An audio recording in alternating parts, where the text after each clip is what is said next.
So they're both on the bed, and Corey's just laying down, and John just starts hitting him. Eventually they start rolling around and fall to the floor, and I call 911. And so I set the phone down so they could hear everything. Why did you set it down, though? I didn't want John to see me with the phone. Why? As I knew he would hurt me. Eventually he just stopped. He let him go. He stopped. It looked like they were both just tired. Now, you said that after Corey leaves, you remember the defendant running at you. Yes. And then the next thing you remember is being in the shower. Yes. Do you remember how you got in the shower? I don't know how I got in the shower. Do you remember, when you were in the shower, did you have clothes on or off? They were off, and the shorts that I were wearing were in the shower. When you were in the shower, what was the defendant doing? He was going through my phone and yelling at me through the glass door. What was he yelling about? I don't remember exactly what he was yelling about anymore. At that point in time, did you think you had been hit? Yes. I could taste blood in my mouth, so I knew I had been hit in the face. And I don't remember how I got in the shower. What's the very next thing you remember? I remember waking up on the floor. I was laying on my back, and he was sitting next to me and going through my phone. Anytime he would see something that he didn't like someone I had followed on Instagram, he would hit me. I remember at some point while I was laying there, feeling the tooth on my tongue. I don't know how many times he hit me. Were the hits with an open hand or a closed fist? I can't be sure. And so every time he found something he didn't like on your phone, he would strike you to the face? Yes. What's the next thing you remember?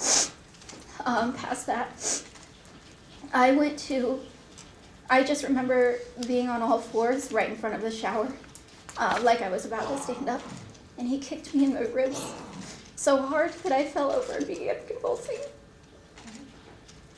Did you ever ask him for help or to stop? Just after this, I told him that I needed help, because I genuinely felt like I was going to die at this point. What did he say to you? He told me that nobody could help me. He told me that they were just broken ribs and there's nothing they could do to heal that anyway. He told me, he threw the dog's blanket on top of me because he thought I was just cold. That's the reason I was convulsing. So he threw the dog's blanket on top of me. Okay. At any point in time, did he ever use any weapons against you? Yes, he did. Can you explain how? He had a knife. It was one of my kitchen set knives. It was a black handle with silver rivets. And he would push it into my ear. He would push it into my hand. He sawed off my hair. He cut up all of my wigs because he always hated my wigs. He cut my head. With the knife? Yes. When he was digging, like you said, he's digging it into your ear, into your hands, into your head. Is he still angry? Is he still yelling at you? Yes, he is. What is he yelling? What is he so angry about at that point? I don't know what he's still angry about. I don't remember what he was yelling at me. I just remember him still being so angry he broke the handle off the knife and still continued to use the knife blade in his hand to push it into me. To push it into the parts that you were talking about Yes. before. Is there a good amount of blood on your face and your body? I couldn't see any blood. I was just looking up. Is there come a point where he tells you that he's going to have to kill you? Yes. What does he say? He looks at me and he says, "Now I have to kill you. I've gone too far. You can't be seen like this. Everyone's gonna know."